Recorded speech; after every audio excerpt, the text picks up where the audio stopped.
Bismillahirrahmanirrahim. Alhamdulillahirabbil alamin. Wassalatu wassalamu ala sayyidina Muhammadin wa ala alihi wa sahbihi ajmain.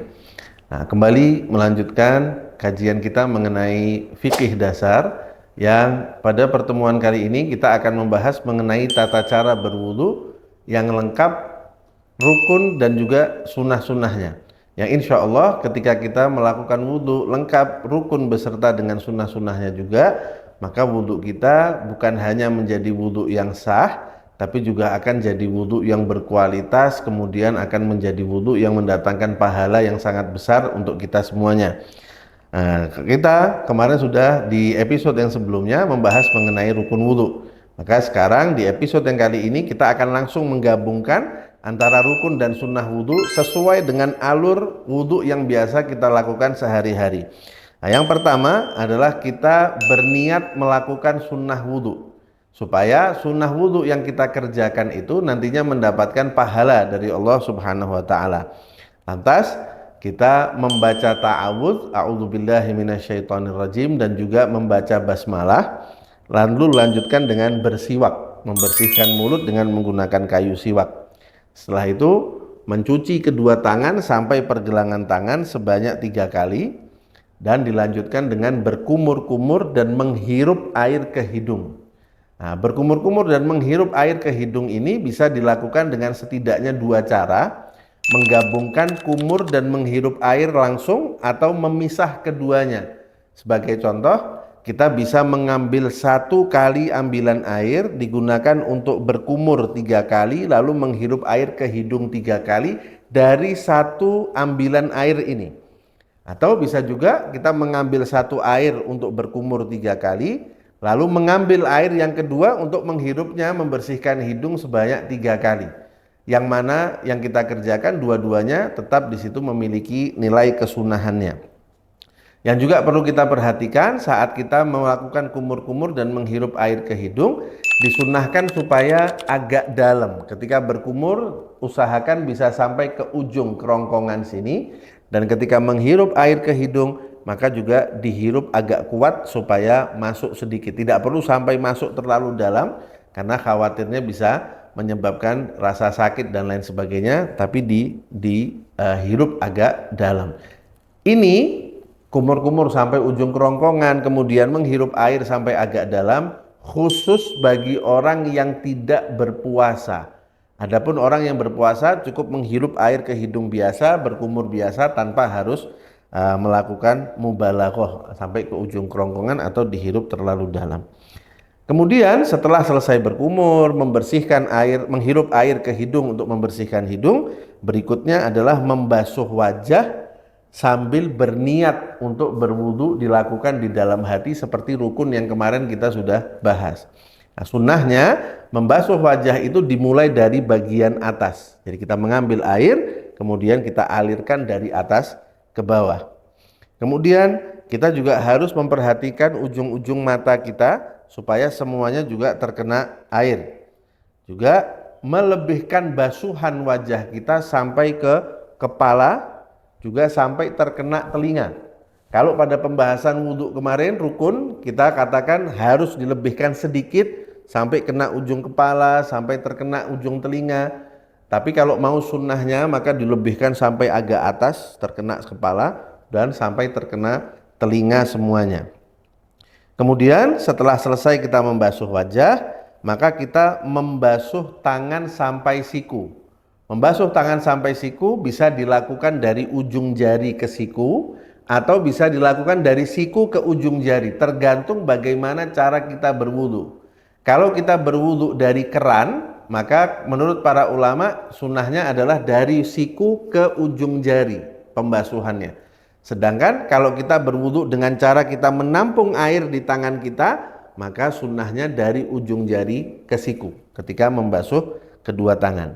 Nah, kita juga katakan di rukun wudhu yang kemarin, membasuh tangan pun harus dilebihkan sedikit dari atas siku. Kalau mau dapat sunnahnya, maka lebihannya itu dinaikkan sedikit sampai ke pertengahan lengan atas kita, atau kalau mau sampai ke siku juga lebih baik. Kemudian ketika membasuh tangan dan juga nanti membasuh kaki, disunahkan untuk mendahulukan tangan dan kaki yang kanan dibandingkan yang kiri, dan dilakukan semuanya sebanyak 3 kali. Setelah selesai kita membasuh kedua tangan sampai siku sebanyak 3 kali, dilanjutkan dengan mengusap kepala. Mengusap kepala disunahkan mengusap seluruh kepala kita sampai ke belakang. Kalau pada pembahasan rukun wudhu kemarin, kita katakan cukup membasuh sedikit dari kepala kita atau rambut yang ada di kepala kita. Tapi kalau mau melakukan dengan sunnahnya, maka dianjurkan untuk mengusap seluruh kepala kita dari depan sampai ke belakang.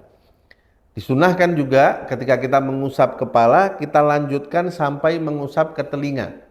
Dan usapannya itu dilakukan juga sebanyak 3 kali.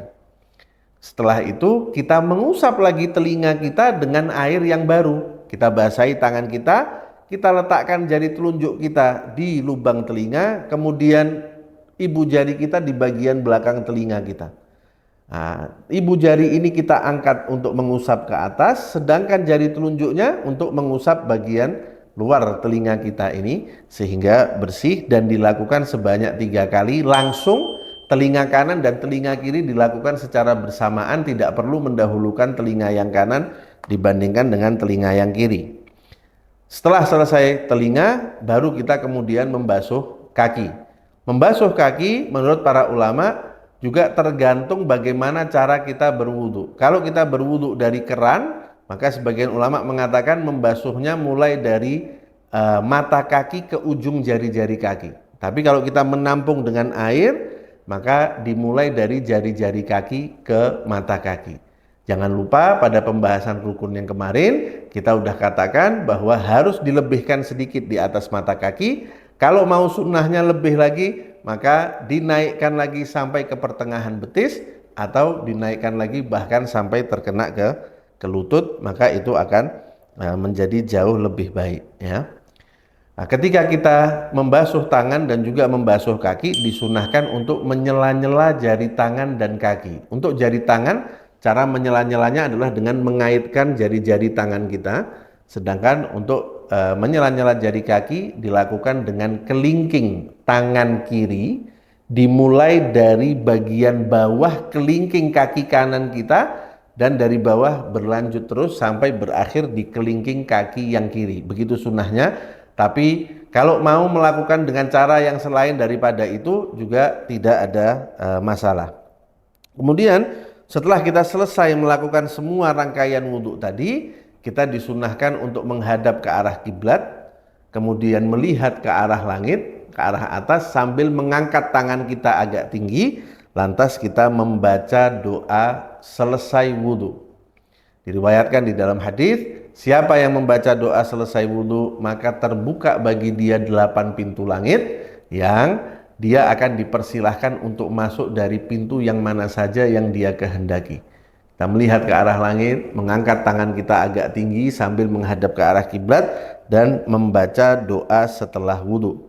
Setelah itu kita dianjurkan untuk melaksanakan sholat sunnah wudhu, dan dengan itu berakhir rangkaian wudhu kita yang sempurna dari rukun dan sunnahnya yang semuanya telah kita kerjakan.